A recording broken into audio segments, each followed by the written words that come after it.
So we would like to call to order our curriculum committee meeting today.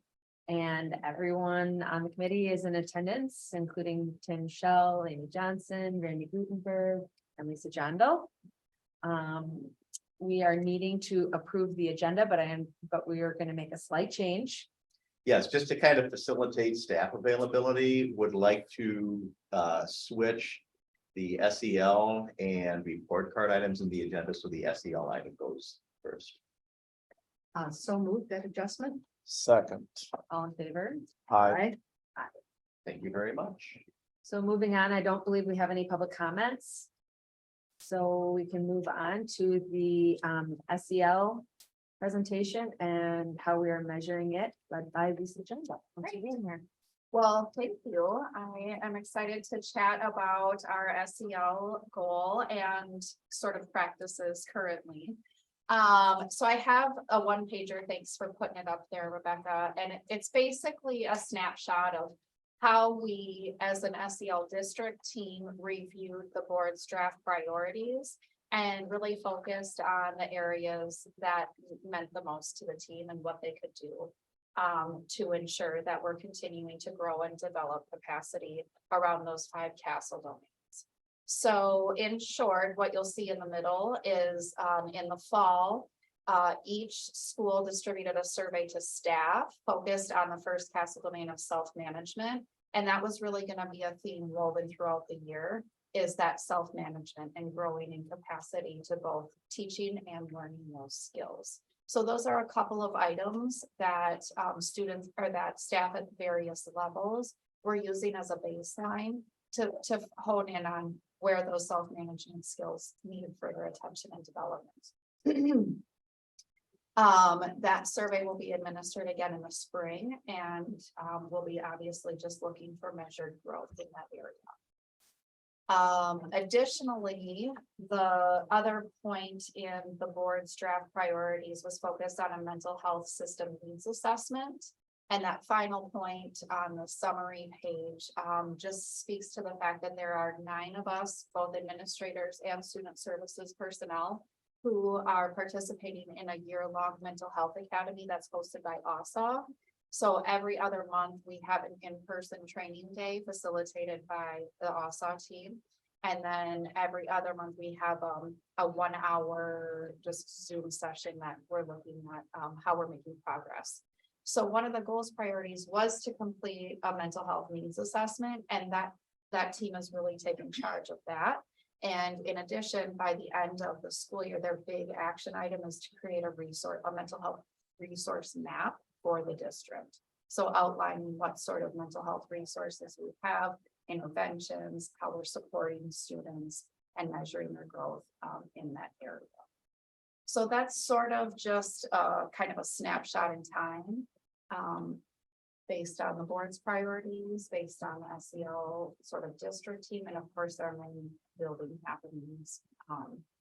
I will say finally, before opening up for further dialogue and questions, that we really have kind of a two-pronged approach to social emotional learning and mental health awareness. It's like at the student level. So we're doing various, screeners at certain grade levels so we can make sure that we're intervening on the student level. But a lot of this work is also at the systems level. So we're building a robust K-12 system.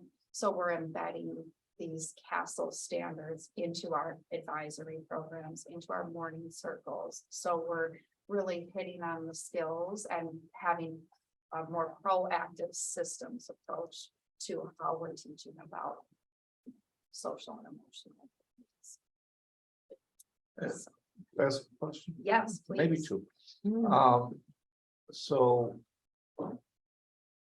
having a grandson in the system, I have an awareness of what it's like at the K-4 level. It's just there's actual instructional phase to this, and then an application as you're teaching your classes. I'm assuming that's more if there's a misbehavior or something like that, but where does the instructional part of SEL kind of come down, and then it's more of a modeling, mentoring shaping when when it's appropriate to. So I would say a lot of that comes through like the morning meetings or morning circles, and we talk a lot about greeting and respect and that sort of thing at the intermediate, middle and high school. It's really sort of built off of the advisory program. So there may be a lesson on, collaboration. So what Right. does it look like to be a good teammate? How do you collaborate in math class? And then the application comes when those teachers are working, because they have students in groups. Hey, remember that lesson that we launched earlier this week about collaboration? Before we get into groups, who can remind me what it's like to be a good team member, that sort of thing. So I would say that's sort of the system building. It's not necessarily embedded into the everyday, especially at the secondary level. It's very much an advisory Right. approach or connect time approach at this point in time. Ultimate goal would be, it's just part of the vernacular. It's just that language pieces.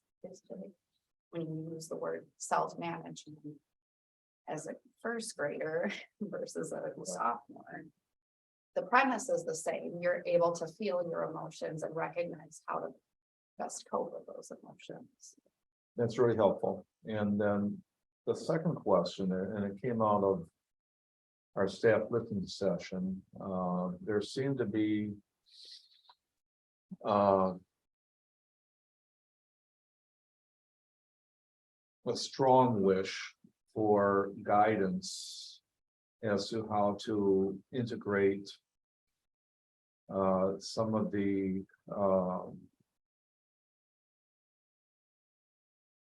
sexual orientation, the pronouns, that sort of thing, and from the board. And so I can recognize the link in terms of trying to connect positively with whoever the student is, but we don't have a specific guideline at this point, do we? As to at what grade level? I mean, as a board, I know we don't. But as a instructional mode, is there the guideline as to when does one have to start introducing concepts of pronouns, as an example? And I know there's different opinions on that piece, and at what grade level is that important? I did hear even at one of the buildings that they're talking about introducing transgender into the SEL because we have some transgender families.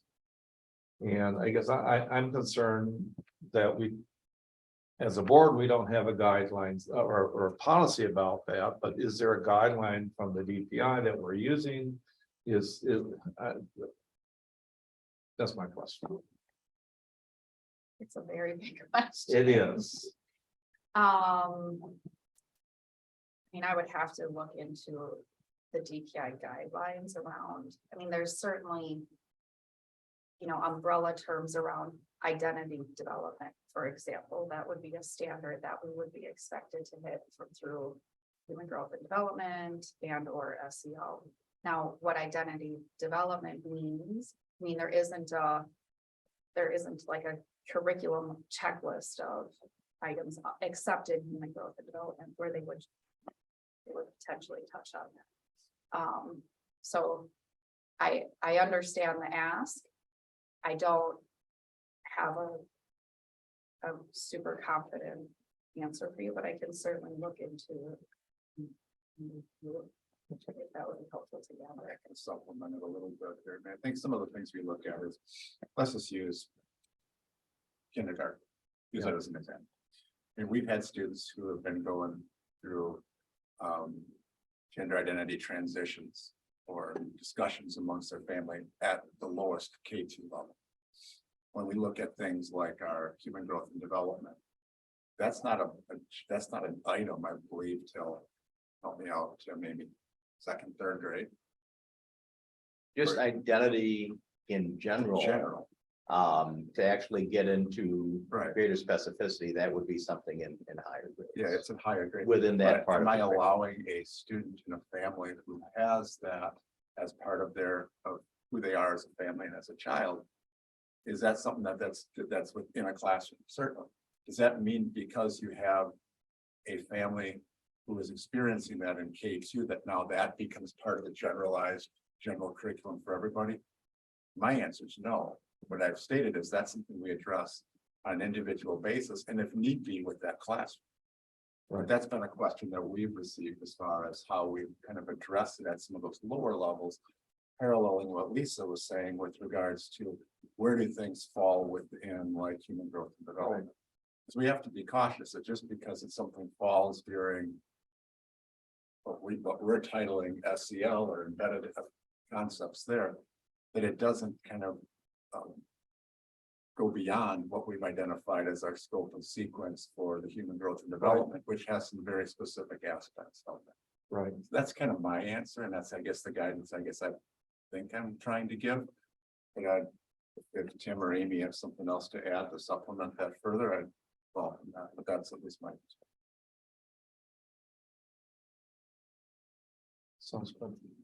And that's the guidance that has been given to staff, like they are aware that's kind of our approach. Because the questions have come up, and some of these are recent conversations. I mean, Yeah. there was a situation that came up in the recent past that was what I just articulated was the dialogue. Okay. Thank you. Well, I just appreciate the breakdown in examples of what the curriculum is at that level, because we talk in general and standards and stuff, but what does a kindergartner have to be able to do? And I that was very helpful to me, so thank you. And this is not comprehensive, Yeah. but there may be, in the K2, my students can express their emotions with different people. There may be a sub question that is, my students can express their emotions with peers. My students can express their Sure. emotions with teachers outside of the homeroom teachers. So it's just kind of a summary. It's not all Right. inclusive, but Appreciate it's that. not. It gets the focus really well. Yeah. That's good to see. It's hard to talk about concepts at the kindergarten level without some level of example. Right. I think about SEL is really just being a proactive approach to having kids be good humans. It's about just knowing yourself and the acceptance in the way that you treat others. Right. In a nutshell, that's what SEL is. And I appreciate the breakdown of the examples as well. Wondering if the teachers, so like, let's say they have a couple students that in K-2 that have a hard time using their words to tell how they feel. When they fill out that survey, how do they fill that out? Do they say they're struggling with this, or do they say we're good? If most of the kids know, how does that work? And then what do we do? What are we doing about it? So like, if then I'm assuming we go over those standards again in class, but if there's a couple students that are struggling with it, but not the whole, as a teacher, how do they fill that out? Yep. So thanks for the question, because this survey was more to inform the system. So the whole school. Okay. So if as a whole school, we're really struggling with calming and coping. Okay. We may address that in an assembly or Oh, okay. announcements or whatever. But at the individual teacher level, of course, there's always an element of self-reflection and, okay, we're gonna, do a small group refresher on what it means, or we have this calming corner. So let's review what the calming corner is for. And so I think it's a both, and the survey specifically is looking at the whole school That makes needs. sense. And then at the teacher level, of course, they're viewing it through their own lens and what does my classroom need and how can I be responsive, proactive and then responsive when we need to reteach. And I think a lot of SEL, it's used in a very parallel manner to academics. So if a kid is struggling to learn their letters, we keep reviewing their letters and we review their sounds and we read books and we do. And if a kid is struggling to show their emotions, we review how to show your emotions and we give strategies. And so it's really about teaching less so than alternative means. That makes sense. Like this, yeah. Yeah. And that's kind of where the self-ed Correct. That's one domain, so the Right. focus has been targeted at that. Based on initial reviews of what's the highest need we have across the district. Yep. So instead of trying to focus in on multiple domains, saying, here's the one that we feel has the greatest impact on us, we're gonna narrow it into that. Sure. Now this granulates it down further. Okay, that totally makes sense. So how, will you do this? Like. Every year or every 3 years? Well, right now, I mean, we're only focusing on self-management, so we're gonna just continue. The different, okay. And then we'll, yeah, as a whole group, decide what makes sense to do next. Yep. And the SEL leadership team is not a short cycle team. And we've talked about how this is a long sum. Right. So this is a multi-year approach, and eventually it stops being part of the sort of curriculum and becomes part of the culture. Yeah. It's just the way we do things. Right. And for example, at intermediate, where I've spent a lot of time before we have an assembly, it's not in our curriculum that we talk about, here's how you transition to an assembly, here's how you transition out, here's the way we enter, this is how we get dismissed. It's because it's part of the culture because we do it every week, et cetera, et cetera. So that's the long selling game of SEL. It moves from being curricular to being part of culture. And then I just have one last question. What feedback are we getting from the high school? I've had a couple conversations with Tim and Randy about this too, but from the high school regarding our SEL curriculum with developmental designs, are we, I'm just curious about Yeah. what feedback we're getting. Yeah, so I would say there were two very specific groups. There's a group that had already done the initial training and then got to do the advanced training that dug deeper and provided more strategies. And that feedback was really strong. But of course, those are the people who really wanted to implement it in the first place. Sort of the universal training. I'll kindly use the words less strong. I Yeah. feel people felt it was very basic. They maybe had a few takeaways, but I think they wanted more application, more ways that it was relevant to their work as a physics teacher, right, CTE teacher. And I think that it's always easier at the elementary level because they see their kids all day long as opposed to seeing kids, Right. many more kids. And so I would say the training itself, since that was your question, probably what you would anticipate. Going forward, how do we use that SEL team? The SEL team started very, very small at the high school. I'm happy to report it's grown in size. So that shows there's more additional interest and buy-in. And so they'll really have to just get more meaningful at their level and relevant. So, and they're operating the same way as, for example, the intermediate school has an SEL team, and then that SEL team at the high school is creating kind of the curriculum to be Yeah. utilized in advisory, and Yep. then they're passing that on, and Yep. then. Yep. So they have, but their advisory structure is Mhm. very different. They only meet one time a Right. week, it's all 4 grades, and so, so I would say we're not quite there yet in terms of like creating a universal curriculum. Okay. We're making gains because we Okay. have advisory, because we have a consistent delivery method. But, how we're embedding it beyond that, that'll be a growth area. And that just it needs more support and it needs more time. So, but it's happening. Yeah. It's a work in progress and so, yeah. Yep.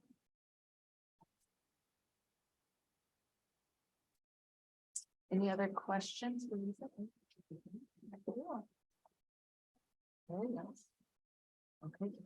So we're gonna bring up some documents here. So I don't know, we put a lot of information in board book around the accountability report card. So one thing I want to make sure to do today is make sure your initial questions are all covered. You feel you have a good understanding about the information in our report cards, both for the district and the 6 schools. Also looking for some guidance from you as a committee. Looking forward to December the 12th. What's kind of the, thank you, Lisa.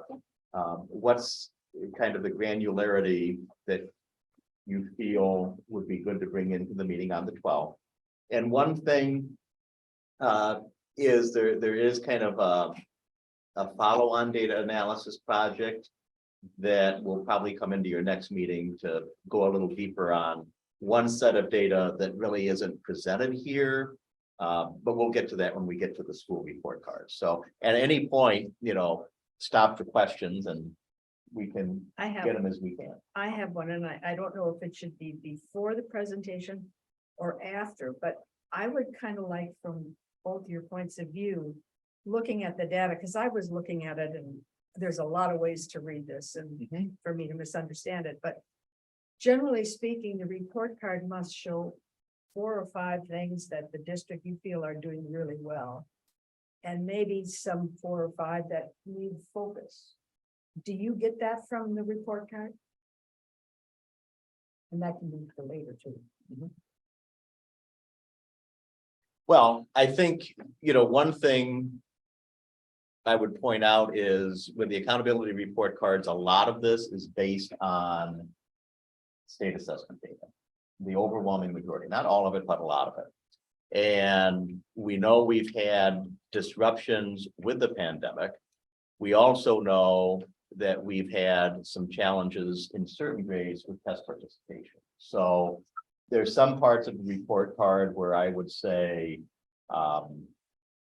again, recognizing that the years covered in this report card cover the years affected most by the pandemic, that it has some of the, we have more solid information for some schools than others in here. So that kind of puts an asterisk. However, on a precautionary principle, is there really any harm, even if we wonder about, do we have all the data? If there's an area that prompts a question, what really is the downside for us in using that as an entry point for an improvement conversation? Because that's what I think the data should inform us as to what we should continue to do or what we should focus on, or Yeah, I would say, the number one takeaway here is strictly by the numbers. Both overall and for our target group, which again, the target group is a measure that's only been on the state report card for 2 years. Growth, the growth measure is an area that is not at the level that it had been prior to the pandemic. And when we look at our peer districts, is not at the level of most of our peer districts. So the first thing I would say is overall, our report card results are really strong. So there's a lot to celebrate in here. But if you're looking for the area that really opens itself by the numbers for a question, it would be the growth metric. Now, having said that, if you were to look at the growth measure and look at how we compare, for example, with the districts we benchmark with across the state, our growth measure as a district is right around the state average, and growth is something that's normalized. The pool of districts that are in our benchmark group, there are a few that, like us, are around the state average, and then most outperform the state average on growth, which is actually very interesting based on their achievement profile, because there is a school of thought, which is incorrect, but it's a widely held school of thought, that if you're a high achieving district, it's challenging to achieve higher growth for students. The other districts in our benchmark group outperform the state average in that area. So it definitely shows that it's a very achievable thing. But we'll get into that more as we go through the report cards. So I think that's kind of the one thing that kind of jumps out at me. So Rebecca, if you could just take us into the next slide. So again, and so Judy, sometimes you get these, and this is kind of like feedback for the meeting on the 12th. Sometimes you'll get these reports from us, and we will kind of digest some executive summary bullet points. Yeah, And because of, so we'll draw conclusions and we'll answer questions. But because of the pandemic effects and because we have some grades that may have a little less data than others, we, at least in this slide deck, held off trying to be digested as much, because when you see a statement like that, we want to make sure we have very high confidence in kind of those summary conclusions. But if you feel that would be very helpful for the presentation on the 12th, we can definitely go there. But accountability report cards are required both under federal and state requirements that we operate under and that the state operates under. They also provide us with a tool for school improvement, so we can look at our data over time. The state is crunching for us. And because these are done for all districts in Wisconsin and almost all schools in Wisconsin, we're able to see how our outcomes as measured by the report card compare with districts that we're interested in and schools that we're interested in comparing ourselves to. But a very important thing to understand is when you look at the front page of the report card, it looks like that car dealership sticker that you see in the lots where you're assuming everything is apples to apples and oranges to oranges.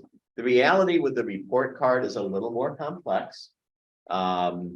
It might appear at first glance that so the process in its complexity is the same, but the weighting of what goes towards that final score is different from school to school and district to district. And I'll show you where to look on the report card to see where this information comes from. But that's an important thing when we look at our schools. Understand each school in our district gets to that number that generates the rating level a little bit differently. If you can have the next slide, Rebecca. So again, schools and districts get an index score on a 0 to 100 scale. It's based heavily on state assessments. The things that actually calculate towards the actual rating number are entirely from state assessments and also attendance data and graduation data. So that's everything that goes into those numbers. And of course, those are really important criteria. However, there are a lot of things that go into a well-rounded educational experience that might not show up on these measures. And so, if you can think back to your curriculum presentation meetings just Monday night, and, we heard from mathematics, computer science, science, and ag. And, I know I was impressed by the quality of student engagement and student learning our presenters were talking about. Science is actually a mandated subject for assessment in Wisconsin and by the federal government, but nowhere on the report card does performance on science assessments contribute to the accountability score.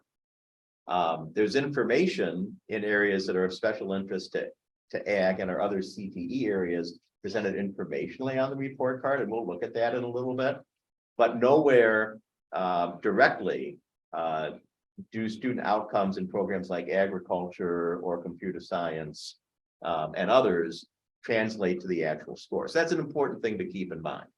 The 4 priority areas are student achievement in, actually it should be literacy and math on the state assessments, student growth on the state assessments in a value-added formula.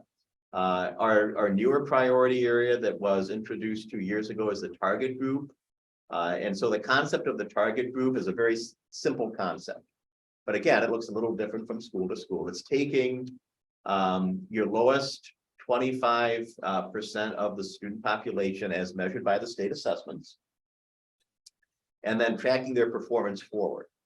However, you have to have at least 20 students in a group to generate a reportable score.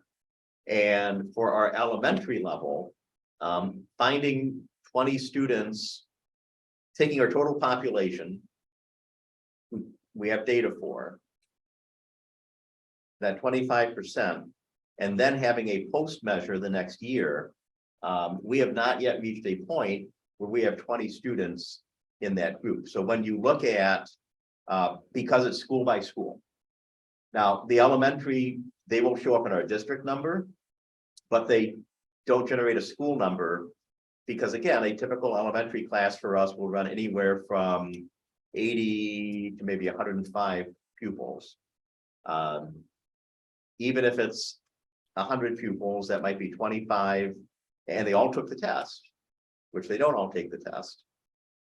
Then that you're down to 25, and of that 25, how many of them took the test the next year? And if you fall below 20 on the, because again, it could either, you need both points to get to 20. That we haven't gotten to yet in and we have data points on the pre-test that go back to the spring of 21, which was still pandemic affected. It will come, but it's just not there. And so that's the data project where we are kind of pulling the numbers and cross-referencing to try to build something across the 3 elementary schools for your information. But we're doing something that the state wouldn't normally do. And then there's the on-track measure, which is based on attendance, graduation rate, the 3rd grade and ELA and the 8th grade math. So again, heavily based on ELA and math. We go to the next slide. Could I just say Yeah. that, so the index score, Mhm. we're never trying to achieve 100, are we? It's just, where are we? I don't understand exactly what the index score means if we're trying to. Higher is better. Other than higher is better. Okay. And, you know, we have rating levels. You can, in fact, we have a few subscores in the district where a school does touch 100. But you will not see a district or a school in the state that overall will get 100. I just think the various idea reasons. that it's not a percentage score needs to be emphasized, Mhm. that, because otherwise, I mean, what does a solid number mean? Yeah. And so if it's over 50, should I be happy? And then that depends on the measure. So the answer is it depends, but higher is better. Okay, And with that being said, and I don't know where to ask this, how to ask this question or where to ask it, but what is, so we got we got our number. What was our goal as a district for that state report card? Do we have a goal for that? And do we have a goal by building for where we want this to be at? Mhm. And so I'm curious about that, because I think that helps us kind of understand better where we're at. Yeah, that's a great question, and I'm glad you asked that, Katie. So the simplest answer is we don't have a goal. And you won't see a lot of districts set a numerical goal for the report card. I don't want to say that any do. I can't think of one right now. There probably are some that do. Some of the measures on the report card are based solely on the performance of the students in your district. There's one measure in the report card that is normalized across the state. So your performance, the growth measure, is normalized across the state. And so it's recalculated every year. And so your performance as a school or district on the growth measure is relative to how all districts did. Okay, And so you could actually have higher growth. And overall, the state had even bigger gains in growth than you did. yeah, And your relative growth score might go down. Conversely, you might have a drop in your growth, okay. but if the rest of the state collectively did worse, Mhm. you might actually see a higher score on the report card because Sure. you're in a better position. Yeah. So we have not set a target. Okay, Randy? Yeah, and I guess that's what I kind of, yeah, I don't set a goal on what I want my report card. Sure. Do I want it high? Yes. Yeah. Everybody does. I mean, I think that's what it is, but I think what we've talked about, and this goes back to before there was a report card and we looked at standardized tests in Waunakee. If you just looked at the standardized test and what your minimal basic proficient and advanced, we were scoring advanced in a lot of areas. If all you said was, okay, we're good, we're advanced and everything. right, We kind of said, well, that is a snapshot picture of one moment in time on one set of skills that one set of kids took at one period of time. Mhm. You want to be high, but if I want to continue to grow, my focus isn't on that. okay, It's on all the stuff that we do within, what's our curriculum, how are our kids performing, what's our formative assessments? How do we move kids forward from one place to another? So it's much more granular down to the student level. How do I grow this kid and move forward?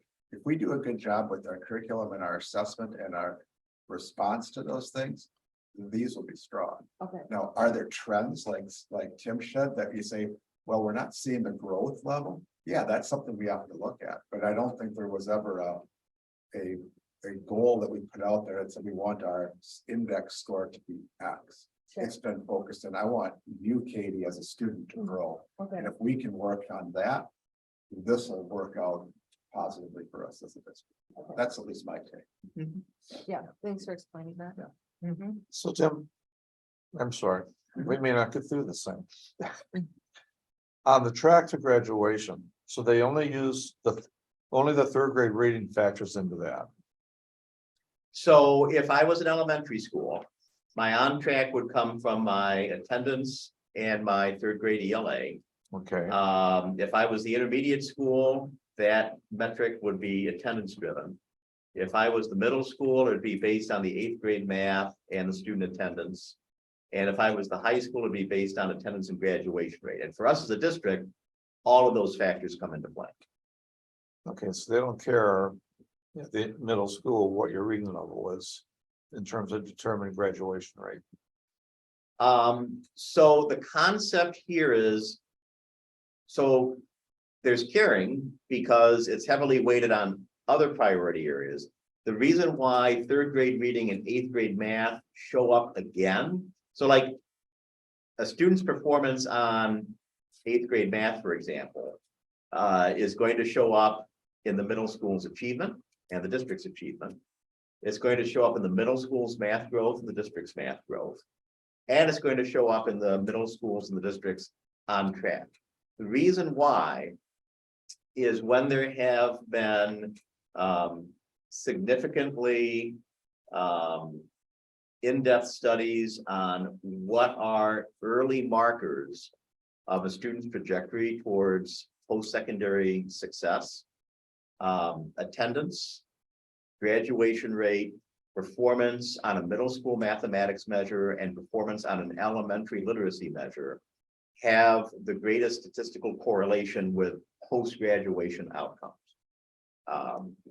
You know, one thing you'll often hear, and also when we talk about on track to graduation, typically, if a student has a successful 9th grade year, you see very little attrition from students who have, and usually not a lot of needs for large changes in support programming from students from 9th grade to graduation, provided they had a successful 9th grade year. You know, so it's those kinds of studies that inform what states put on Okay. track measures. All right. That's where it comes from. All right. If we go to the next slide, Rebecca. So we have 5 performance levels. All of our schools are in one of the top 2 performance levels. The district was in the exceeds expectations category at the high end of that category. And again, just to kind of, and we'll do more rankings later, but one thing we look at over time is looking at K-12 districts. So we don't compare us directly to Swallow. We don't compare ourselves as a district directly to say a Nicolay, because Nicolay is a 9-12 district, Swallow's a K-8 district, we're a K-12 district. But within the K-12 district universe, of those that have at least 1,300 students, there are 145 of those in Wisconsin. We were 12th of the 145. And the reason why we put an enrollment piece in there is when you get down to the smaller enrollment districts, this data becomes noisier because it's based on numbers and you've got fewer numbers and they vary more just from randomness over time. You go to the next slide, Rebecca. And so this is our district at a glance, and this, you know, does have some comparable ratings in it. You can see our overall number, our achieve, and then our 4 priority areas, and you can see where we rank within the county and where we rank within our benchmark group, which is currently 22 districts, and you can see which districts they are there at the bottom. So what you can see is within Dane County, highest overall score, highest on track score, highest achievement score. Growth and target group were lower scores. And we'll break this open in a little bit more. And you can see again within our peer group, a similar pattern, that the benchmark group that we look at statewide, those districts at the bottom, they're all very like us. So it's you know, we're making comparisons across very similar schools. Our Dane County group has some schools that are similar to us, so you'll see that DeForest, Monona Grove, and Oregon are part of our comparable group statewide. But then you have some smaller districts in the county, and you've got Madison in the county, and you know, we are not like a Deerfield in many respects, and we're not like a Madison metropolitan in many respects. But we are a lot like an Oregon, a Monona Grove, a DeForest, so that's why they cross over. Do you know where where our benchmark group rank was in years past? Are we consistent with where we've been? So the benchmark group shifts a little time because it's based on kind of district characteristics. Mhm. So, you know, sometimes it's been 22, sometimes it's been 27. I would say the biggest change over time has been that our, while the target group's new, and the target group is something where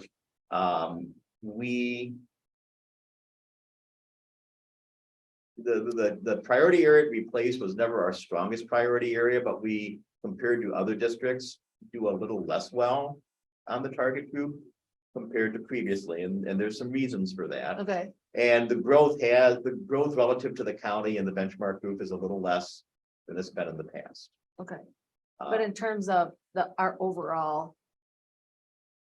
rank, we're in the, I would have to go back and see where we were pre-pandemic. I kind of feel like our benchmark rank within the group then was maybe, the overall score was maybe 2 or 3 points, positions higher. So it's come back, but I think the real factor that's driving it is the introduction of the target group and the change in the growth category. Although I have to say, the growth category is not a particularly big contributor for us, and we'll have one that breaks us down. okay, We'll put a pin in that and come back to that in a few slides. You could advance, Rebecca. If I recall, Katie, we were within plus or 1 or 2 of that. Yeah. Benchmark group, you were in that centric area. okay. I just wanted to see if I we're think we've all. sliding one way or another significantly, if If they're. I recall, if you can go back to the previous slide, I thought like when you look at that first column where it said benchmark group of 22, like what our rank was. I think we've been more in the central of that, is that, if I recall.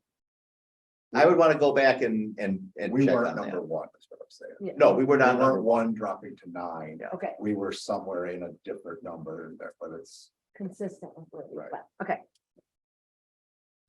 but we can bring that back. I just want to Yep. make sure it wasn't yeah, equivalent to Dane County where we went from 1 to 9. sure, That wasn't.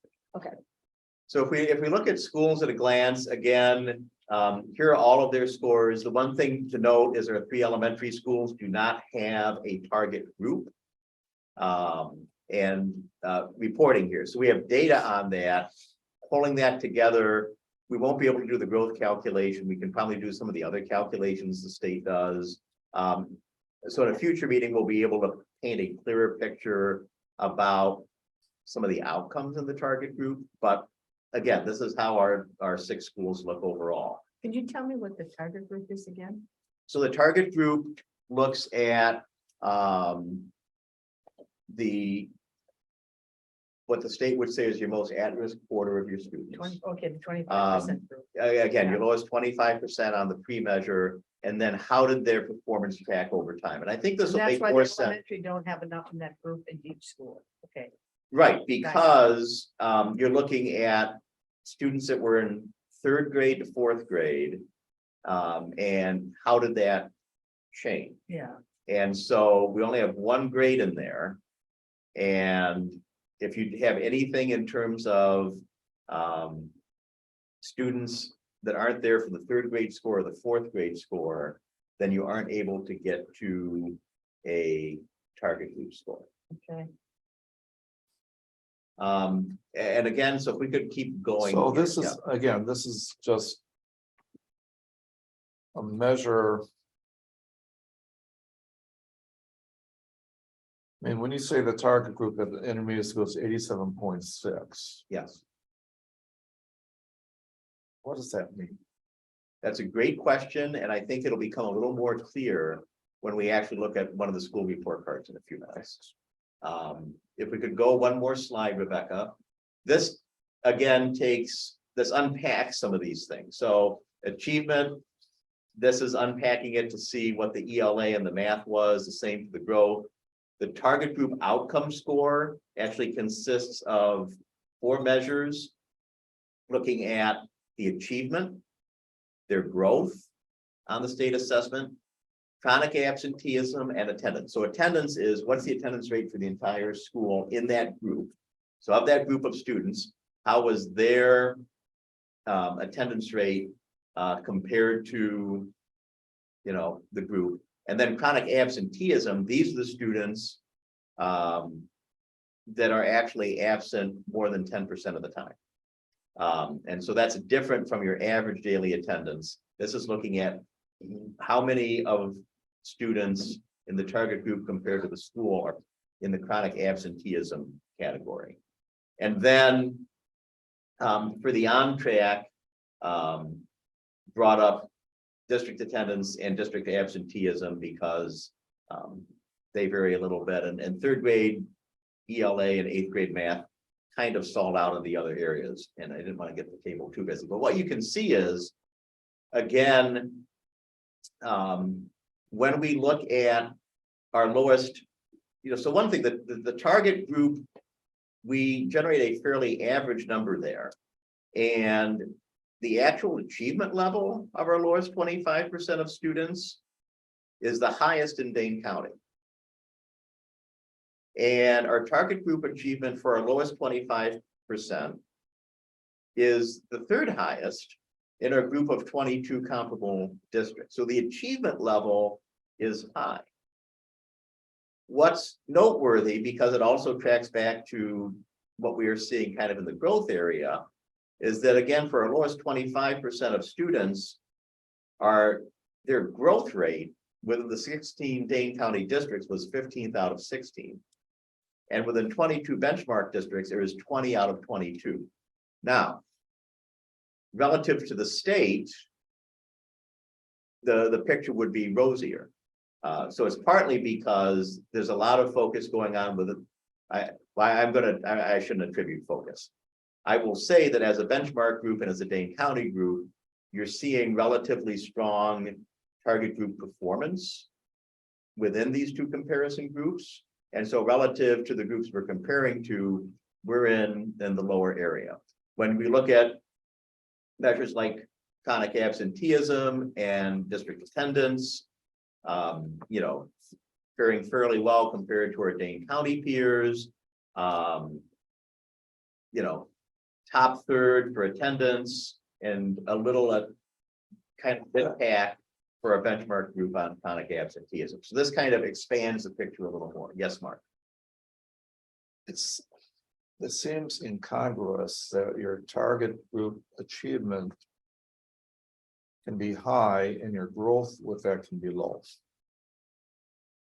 So yes, and so this is the move to the target group. And I was part of the stakeholder group that DPI consulted with on dropping the old measure and moving to this measure. It's very easy as a school district, and hopefully easier for you as a board compared to the old closing gaps measure to grasp the concept of the 25% of students, a quarter of students who might merit the most support, to succeed. That's a clearer picture to kind of guide our conversation. However, what that lowest 25th% looks like in Waunakee is different from what it might look like in another district. We're a very high achieving district. We have a very high achievement profile. Even within our benchmark group, you can see we're in the upper half for achievement. So our target group's achievement level is high. But when we look at their pre to post test performance, their academic growth is not as strong. And we'll be in the district report card in a moment. You can kind of see what that looks like, and I think it will kind of help. But again, this is not as strong compared to these districts. And I'll show you what I mean when we get into the report cards. If you could go ahead, Rebecca. I just have one Yeah. more question. What's the difference in the columns that are absenteeism compared to attendance? Are those numbers, do you want to be high in one and low in the other, or how do you? So you would like to have a high, so these are all numbers that contribute on that 0 to 100 scale. You Okay. want a high number for, you want a low position. This is like golf or like standings. You want to be, so for example, it is better to be, third out of 22. No, I'm looking at Yeah. the 88.7 and the 95. What is that? Okay, so these are on that. So again, this is on a 0 to 100 scale. These numbers, yeah, okay, so I So understand. how can you be absent for 88 and in attendance for 95? I don't understand that. So when you see this is a calculated score. There's a lot of mathematics to get you to this point. This does not mean that we have a 94.1 kind of absenteeism rate. We would use a different number to look at that. And when we go into the district report card, which we're about to, Okay. I think, It'll come through then. see if it becomes more clear, and if it doesn't, ask more questions. Okay. If we could go ahead. We're going to do some report card walkthroughs now. So Rebecca, if you could go to that Google folder and bring up the DRC public for the district here. And so this is the first page of a report card. And this has some important information that's really good to know right from when you land it. It tells you what's the grade range for the district. So again, when I said we don't usually compare ourselves to a K-8 feeder district or a union high school district, this is why we cover all the grade ranges. It will have what our enrollment is, and you will see what percentage of our enrollment is open enrollment. And you'll see that for schools, you'll see it for districts. So if you wanted to know, how does our open enrollment compare to Middleton Cross Plains open enrollment? We'd go find the Middleton Cross Plains report card, they would have the same information on theirs. You see our breakdown demographically based on the categories that are tracked for the report cards. You see our race and ethnicity groups, students with disabilities, economically disadvantaged, and English learners. You'll see it for all the schools. You'd see it for any district in the state. So again, for the public, for us, this is an easy way to see what our picture looks like compared to other districts. Then you see your score summary. This is the overall score. This is your performance category. And this is a very important pie chart. Remember earlier when I said every school, every district gets to this overall score a little differently? It's driven by this number. In state law, the calculation is guided by your percent of low income students. And so if you have, and what comes in there is if everything is there, the low income number drives how much of your weight comes from growth and how much comes from achievement. The more low income students you have, the more the state wants to see growth count in the scoring. But for a district like ours that has relatively few low income students compared to the rest of the state. Growth for the district is only 6.5% of the score, 43.5% comes from achievement. And so growth and achievement are always 50% of the pie if all the factors are present. And then if all the other factors are present, 25% comes from on track and 25% comes from your target group outcomes. Now, in a district of more than 4,000 students like ours, all of these factors will be in play. You'll see what this looks like differently when we get to a school. You see our 83.7 for achievement. You see it broken down by ELA and mathematics. And you see a big boldly colored line, but below that, you'll see a gray line. And this gray line is the state average. So for 3 of these 4 areas, you can see at a glance how the school or district score compares to the district average. So you can tell if you are close to the average, above the state average. Notice that they compare this district to K-12 state, so they're not comparing us to Nicolay, Union Grove, Swallow, what have you. The growth measure is the one area that's normalized. You'll notice the state average for both ELA and math is 66. That's PET. And so if you have a growth score that's a little below 66, you're always going to be below. If you've got a growth score a little above 66, you're going to be a little above. And then you can sometimes get scores that are significantly higher, significantly lower. We have some schools that show us both of those things. But this is the one area where your outcome is partly derived from how everybody else does. Then the target group is the one area where there's not a state comparison, because again, our lowest 25% is not Economowalk's lowest 25%, is not Middleton's lowest 25%, is not Madison's lowest 25%. So you can see what these look like, and we'll get to a little more detail, but you can see different levels, and these all then get calculated into this. Then you have your on track to graduation, you have a chronic absenteeism, a graduation rate, 3rd grade ELA, and 8th grade mathematics, and again, you can see the district is above average in all of those categories. So that's what the front page gives you. And I think for many people who want a quick snapshot on how things are going, maybe the front page gives you the information you want. But as you go in deeper, for a district, you'll get to see how many of your schools are in the different grading categories. You'll get to see if you have any alternative accountability schools, which we don't. And then you'll see your school score summaries similar to that slide we saw earlier. And now if we go to the 3rd page, Rebecca. So in the achievement, one thing when you go deeper into the document, you will see a histogram that will place the district or school on kind of the distribution of scores in that priority area for the state. That doesn't show on your overall score, but it'll show up in accountability priority areas. And so you can see that our district score for achievement was higher than 97.1% of districts in the state.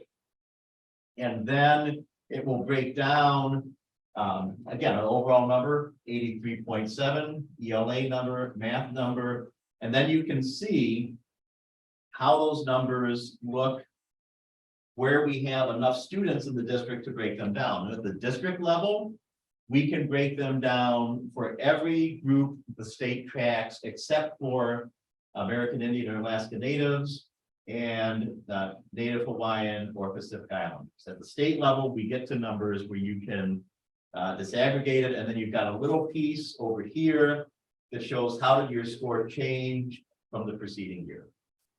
And so this is one way when we look at different outcomes between student groups. This is one place where we can look. Now, when you get down to the school level, we have smaller numbers. So, you'll notice we don't have any for these 2 groups because at the district level, we have fewer than 20 students with data. When we get down to our schools, particularly the elementary schools, there will be more of these categories where we don't get the 20, and so we have less disaggregated data. Let you just percolate on that for a minute. Okay, let's go to the next one. This just shows your 3-year trend on the state assessments.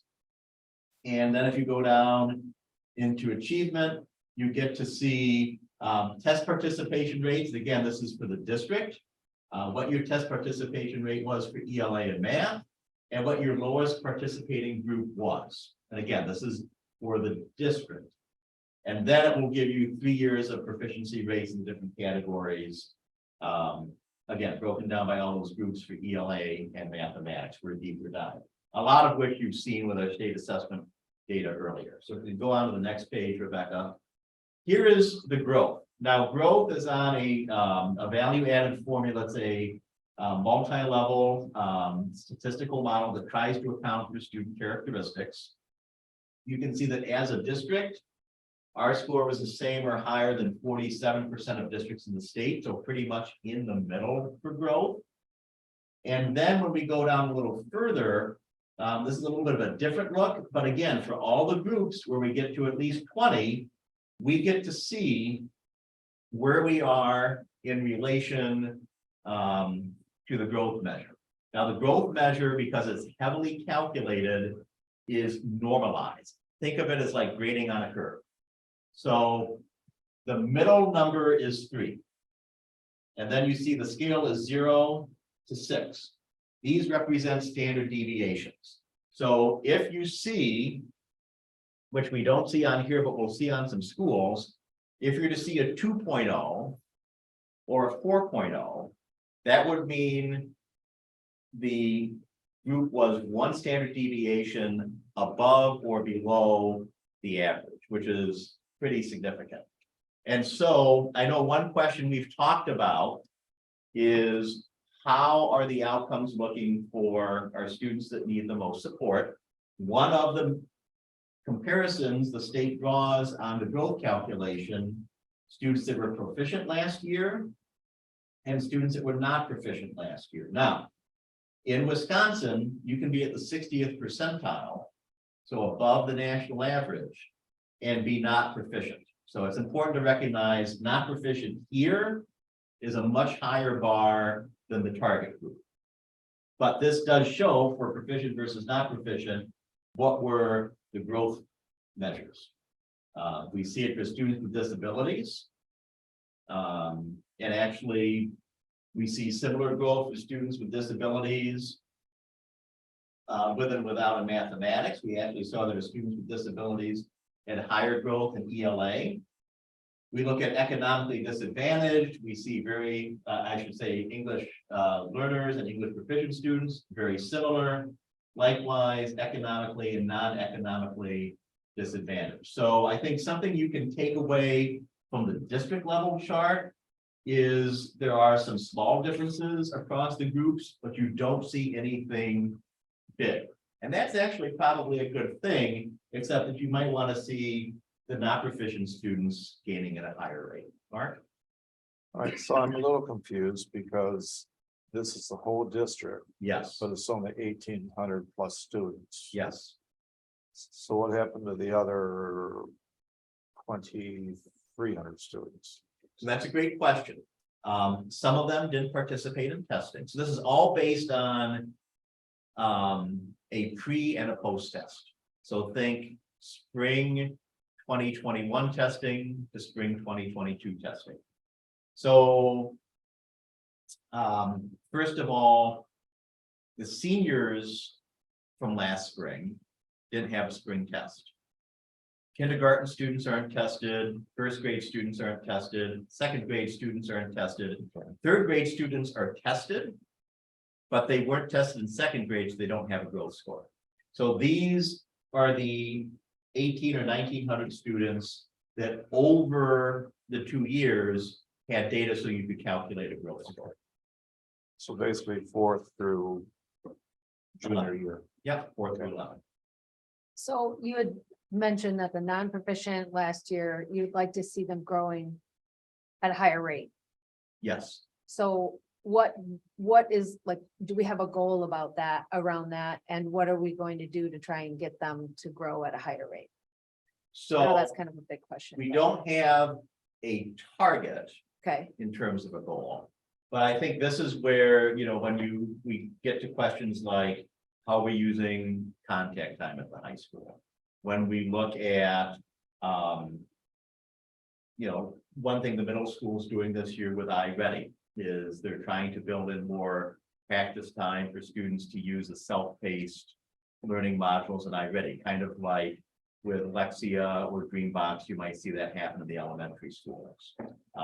Amy may have some more examples for elementary schools, but there are a lot of different things we can do. Individually Okay, to work towards that, but we don't have a specific goal on that, at least right now. okay.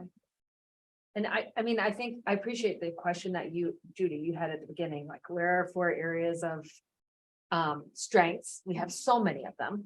And where are areas of growth opportunities? And I think like, and from a summary perspective, it would be really helpful to see like, okay, so we would like to be growing, we don't have a goal for, it, but we would like to be growing at a higher rate.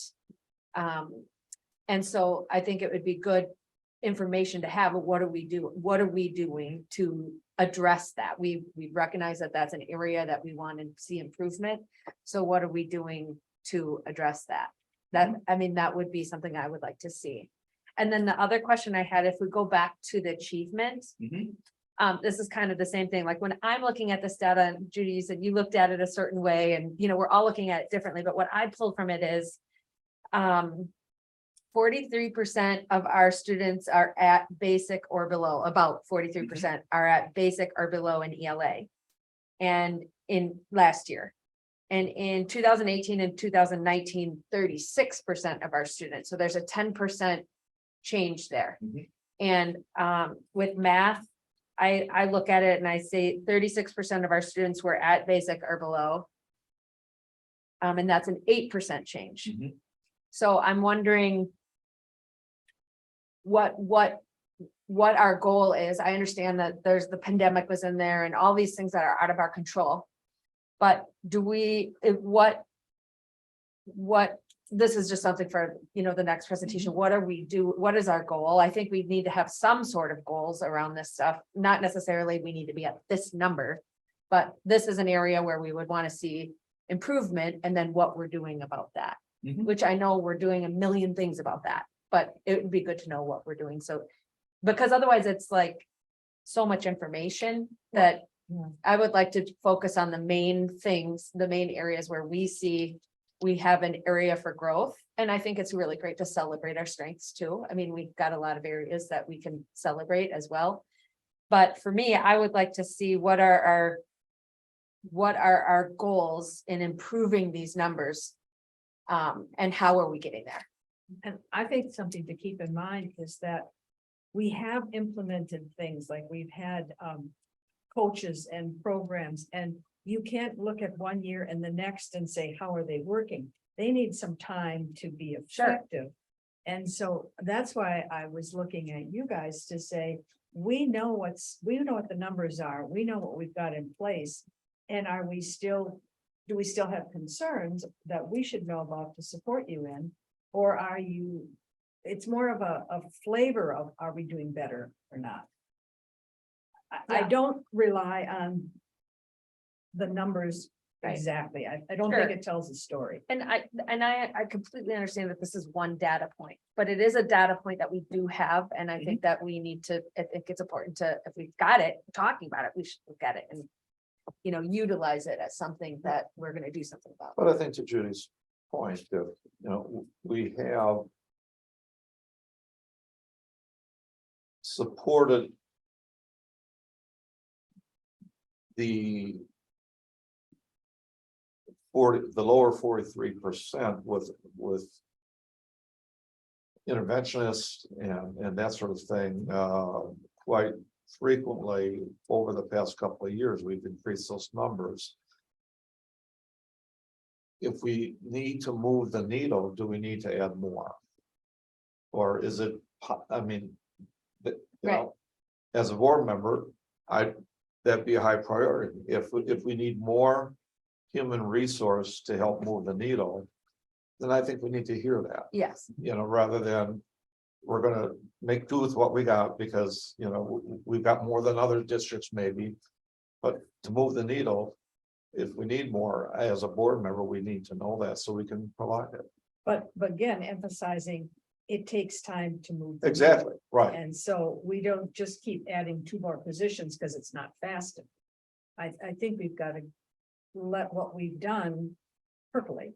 right. And I guess what I'm asking is how are we measuring the effectiveness of what we are doing.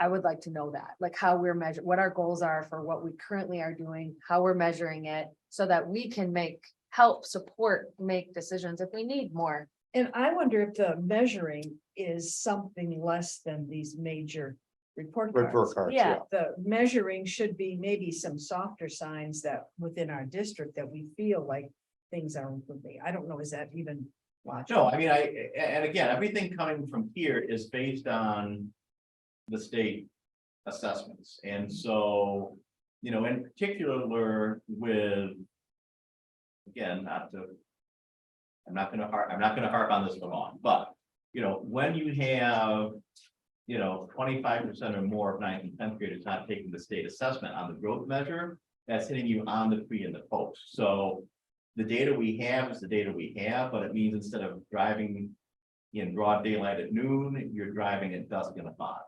You know, you can't totally be sure, but that's not true for all of our schools. I mean, that's most significantly a high school issue. I don't want to Sure. overweight that. I mean, one thing, and, you know, obviously there are things we're working on and we can bring in some progress updates, but if you go down to the growth page again.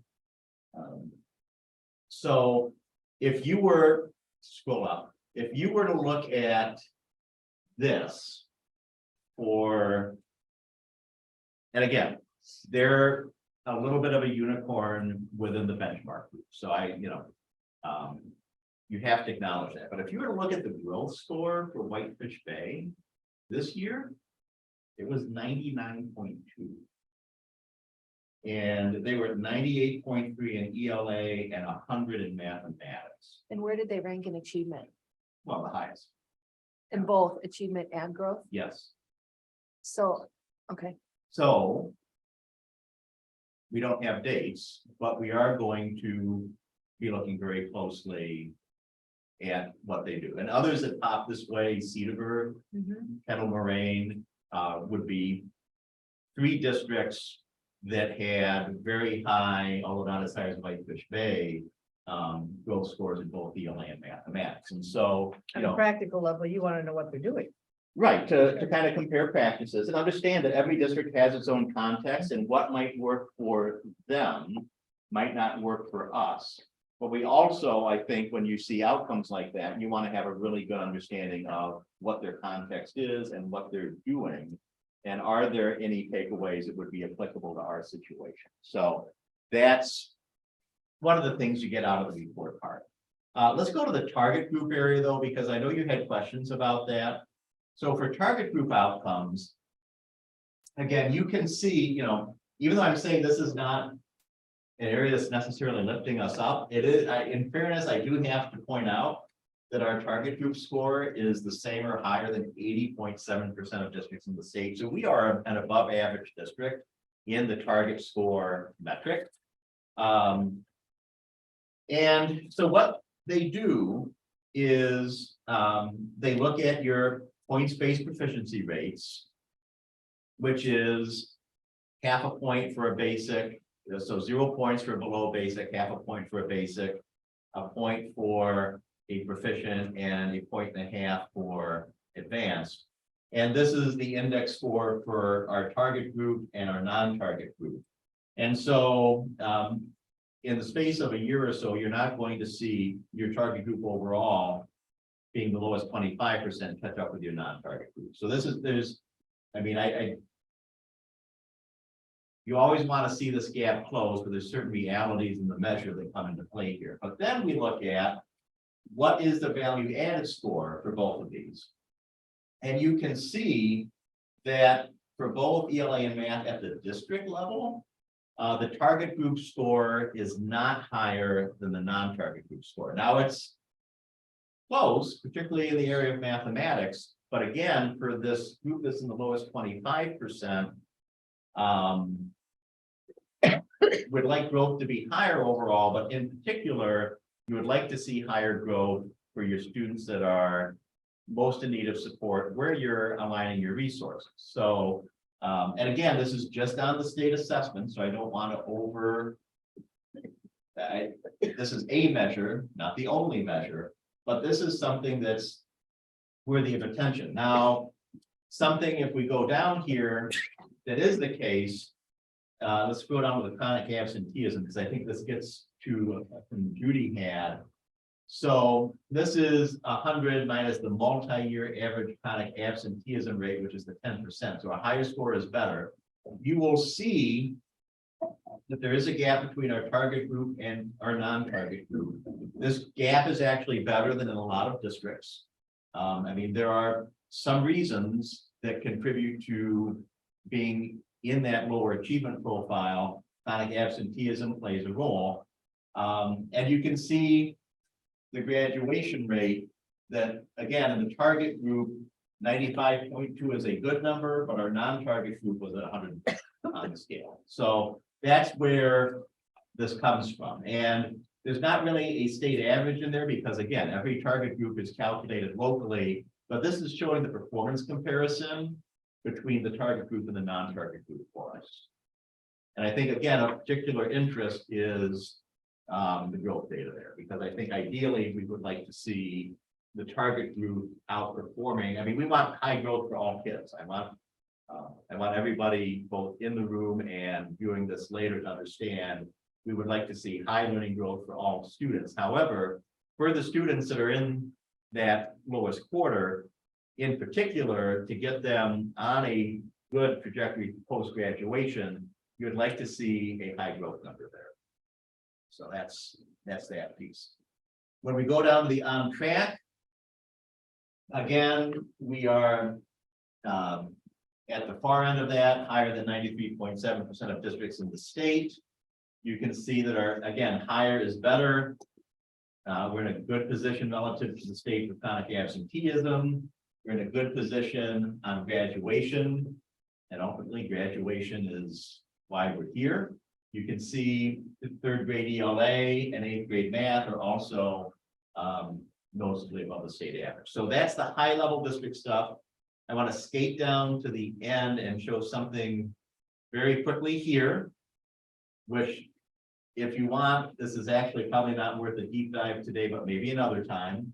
But this is something when I talked with Roberta, we talked about this some, which is this shows, this doesn't go to the score. This is simply for informational purposes, but it allows us to see how we compare to the state in terms of student participation in advanced courses, which in our case is advanced placement, dual enrollment courses, industry recognized credentials. So that's when a student in the CTE program takes a test that leads to a credential that's recognized in an industry, and work-based learning. So co-ops, apprenticeships, things like that. And so at the top level, you can see by all of these measures, we have a higher percentage, and this is really a high school piece, a higher percentage of students in all of these post-secondary preparation programs in the state as a whole. And then we can break it down by group. And what we see here, if you could just elevate that up just a tidge, go back up.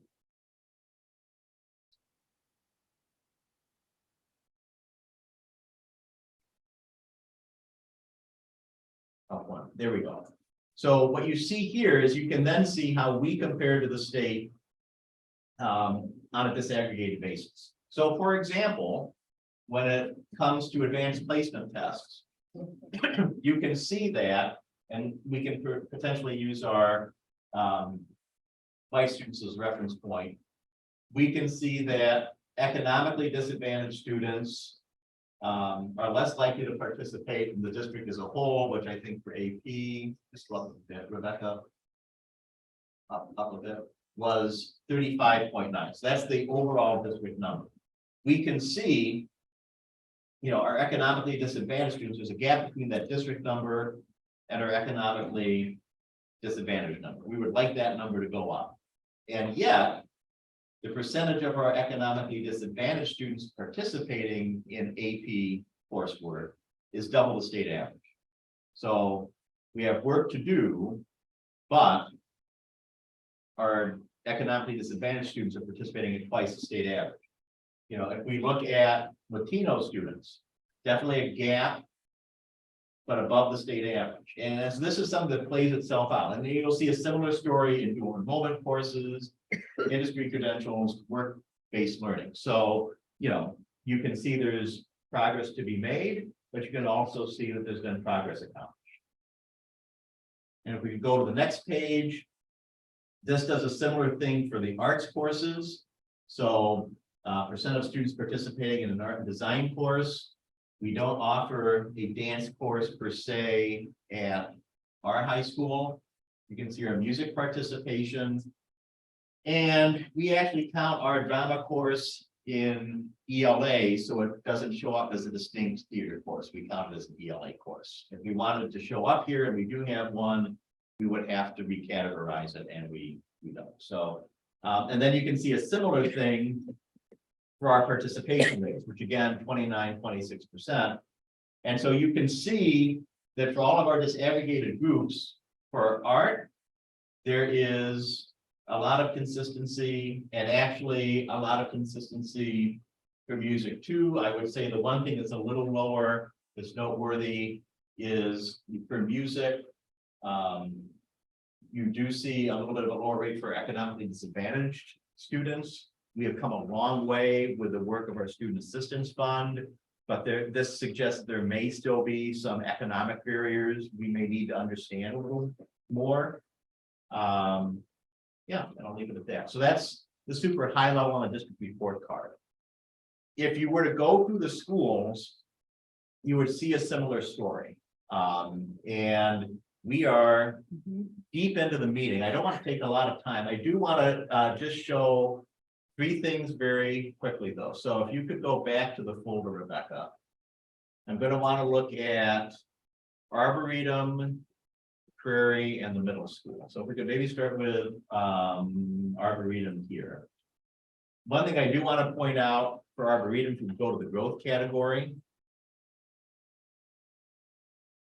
is Arboretum for growth.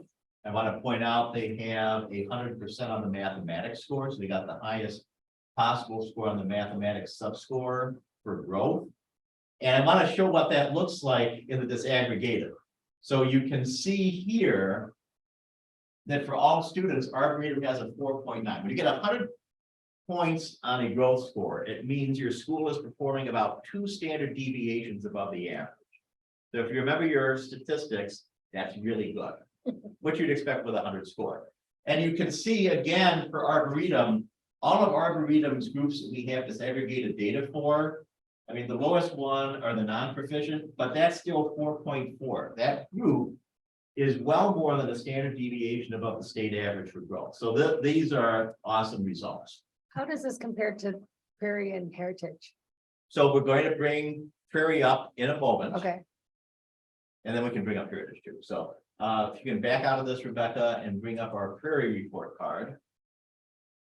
I mean, I can look it up. I was just curious. Yeah, then you just scroll down. Again, we see a similar thing, 100 for mathematics. I want to point out that Prairie's overall growth score was higher than 93% of K-5 schools in the state, really good. Mhm. Again, that overall 4.9. And again, you see tremendous consistency among the disaggregated numbers. I mean, proficient and non-proficient, well above a standard deviation above the, these are super numbers. Let's go to Heritage now. And we're going to go to the same page. And so again, for Heritage, again, growth higher than 60% of K-5s in the state. Blue, but you're noticing it's not as far over as the others. So that's just, kind of the one piece to kind of hold here. But I did want to kind of highlight, if we go to the middle school now, kind of those, you're never perfect, but when you peg the needle on the measure, I want to make sure the school gets a notice for that. The other thing I want to point out, we are going to go to the growth for the middle school. Middle school is well aware that this is an area of focus. And we're going to take a special look when we look at other districts for what the middle school program is looking like. It could be contributing to different growth outcomes. But you'll notice it's a pretty across the board phenomenon. So, is it how we're handling support?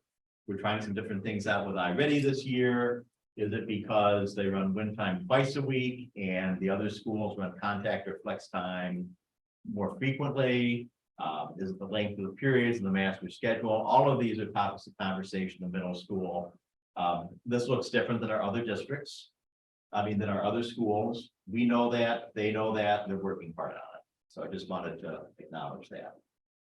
So that's the blizzard of data. We're not going to take this much time, obviously, on the 12th. So before we get to the rest of your questions or things to hold over, what do you think would really snap this into the best focus for the full board presentation on the 12th? You're the curriculum committee, you get to dive in deep, but we probably, unless you had a special meeting, don't want to do this way for the whole board. Oh, and I was thinking about this, we went through, and I thought if you could incorporate the setup as you're showing the report card, so that, you know, that first part is helpful to know, but if you could implement that as you're showing it versus a separate. Have some slides with like a snapshot of the report card page. Right. Yeah. And, but I thought the district at a glance, the district details, district report cards, and then maybe one sample school, Yeah, Okay, something like to that effect. I think it's good to know, like, you know, that we recognize areas of where we need improvement and what we're doing, because, I mean, I think that's, to me, I think it's good to recognize like the outliers, both positive. I don't know how that, I mean, I don't know how we do that normally, but areas where we're working on and what we're doing in those areas to address that. I like what you just did here, saying this is lower, so we're gonna go look at these other schools and Yes. see at the practical level. What are some tweakings that we can do? I like that I understand that. I get lost in the numbers. And I think you can make conclusions. And if somebody questions you, they're based on data. And then you bring the data up and say, well, I think it's this way because of this and this, but I don't think we all need the data dive that is available here at Right. all. So, yeah, so I mean, not at all. like a summary of your takeaways of where we're at. And then what are highlights of areas of growth. What we're doing. And in your point about it's pandemic and its participation, those are two big Yes. factors. And so we're looking at conclusions with that in mind. Sure, and this one data point. good feedback. We will trim that down. One last slide we have here is, again, the report card is an opportunity because it is so demographically rich with information to kind of look at, again, what does our snapshot look this way? And so the first year Wisconsin had state report cards was 12-13. As you can just kind of see 3 time points for the district. You can see our enrollment growth. You can see our shifting demographics. You can also see where our rank was as of last year within our groups. And, you know, one thing that I do want to highlight is when it comes to outcomes, economic factors in our comparison groups should not be really a concern. We have the lowest percent of economically disadvantaged students within the 16 districts in Dane County. And even within our statewide comparable group, we are 21st out of 22nd. Only Whitefish Bay has fewer of the K-12s in Wisconsin, has a lower percentage of economically disadvantaged students. So, and then you can kind of see where everything else breaks down demographically. So, just kind of putting us in context. So we'll trim that down and add in some report card screenshots and keep it tight. Thank you, Rebecca. That's a lot of navigating you had to do for us. Is there any other questions about the report card presentation? Okay, And the next item on the agenda is items for future meetings. I would like to put in, looking at when we do curriculum presentations. I'd like to review how we're gonna do that. Okay.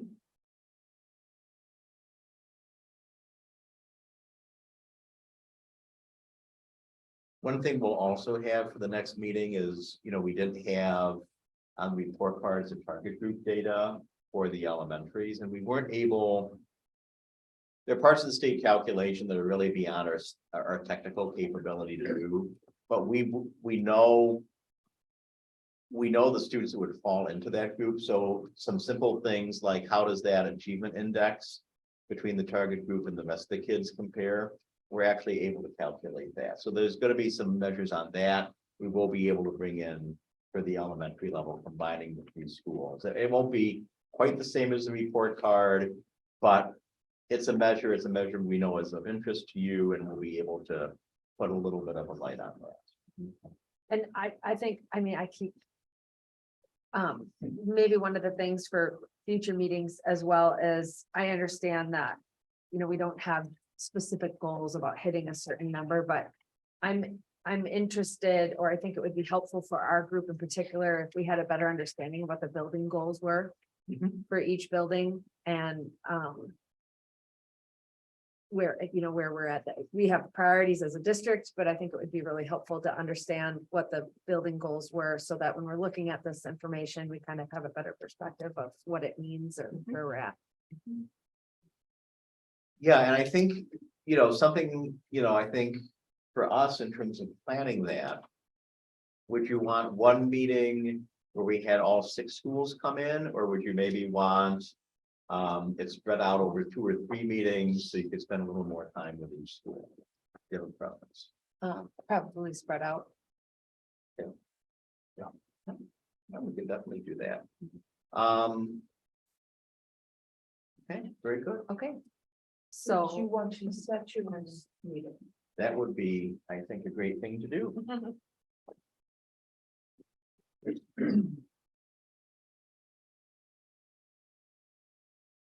So your curriculum presentations are January 30th, and if you want to talk about maybe changing the format, you probably would like to do this early in January. Yes. So I guess I would say this just to,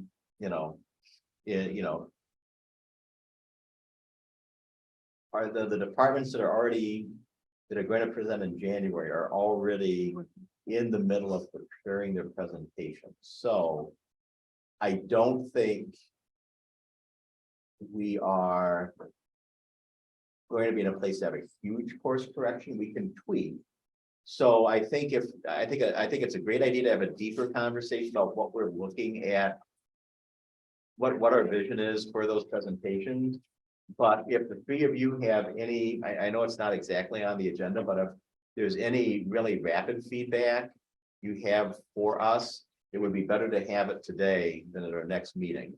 Because otherwise, I think it'd be difficult for those content areas to respond to that. If indeed the goal is to respond to it in time for those January presentations. Well, overall, I would like to see a presentation where, take for example, the one we were at with science. I would, instead of looking at how they achieve their standards, I would like to know, what does science look like in the elementary? What are the advanced class? What range do we have of science in the high school? What are the classes that kids have an opportunity to take? What are some examples of the course? It wasn't very relevant to me to know that they were meeting standards. I wanted to know, what are you teaching? so like an overview of the courses, an overview of the Well, classes. yeah, range. and what we had here for the SEL, some bullet points, we cover this in our sequence throughout, and we get into deeper here, and the kids have an actual class in grade school. No, they don't. They have it. Yeah. Or I don't know that they do. I want to know, how do we incorporate the stuff in there? And so more examples of what the kids are learning as opposed to standards. So just for reference, one that maybe went a little more in that direction was maybe the ag presentation. And I missed that, so. Okay. Mhm. I Yeah. couldn't I be at think that it's helpful to give them a frame, like kind of like help Yeah, guide them with they the were framework so of what, good. yeah, and they were, yeah. I mean, I think, you know, what Judy said, an overview of the classes, and then maybe the goals, barriers, outcomes, discussions, something along those lines, just to kind of give them, because some of them, like, they told us what their goals were, and then what barriers they might have. And I don't know, I think that that's very helpful, you know, just to kind of give them a Yeah, as a framework, because curriculum. we haven't done committee- it for a while, and I mean, Mark, you've been in the schools, so you know what the curriculum is. Yeah, and I struggle because I really liked the science one because it told me how they're approaching the instructional with it. With their 3D approach and that sort of thing, and I think. But we didn't get the overview of the curriculum, and as board members, I think that's kind of what. Would be helpful, at least. One round, you know, and. I don't think, but. When we went to the new math program, for example, I think that would be neat, that would be much more the focus when the math is presenting. Than a grade level by grade level, what are we teaching? You know, it's. Where does the new math program fit in? And then that year, I think it's shown the link between elementary, middle school and high school. Without going into all the courses. sure, And so, from a teacher perspective, I think there are certain things that they're working on. That might be the thing they want to emphasize on. Mhm. So I don't know. I think that. And I think we can bring this back in for a deeper dive later, but what I'm hearing is. They should all be sure to at least include an overview on. What the instructional offerings are in the content area. And then again, make sure. You talk a little about the successes, some goals, any barriers, and then any open it up. major changes to Major curriculum, changes. you know. Thank you. Okay, that is scheduling the meeting. Okay. Yeah, So, you hate to have them work so hard and then I say you know. want something different. yeah. So. January 5th. Like, do we want to do Thursday mornings again, or, I'm open. I think that could be really good. okay, does that work? Same time. 10:30?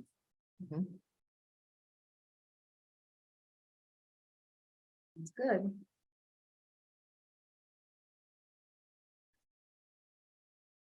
Okay, awesome, so now we just need, I move, we adjourn. And I second that. all in favor? I. Aye.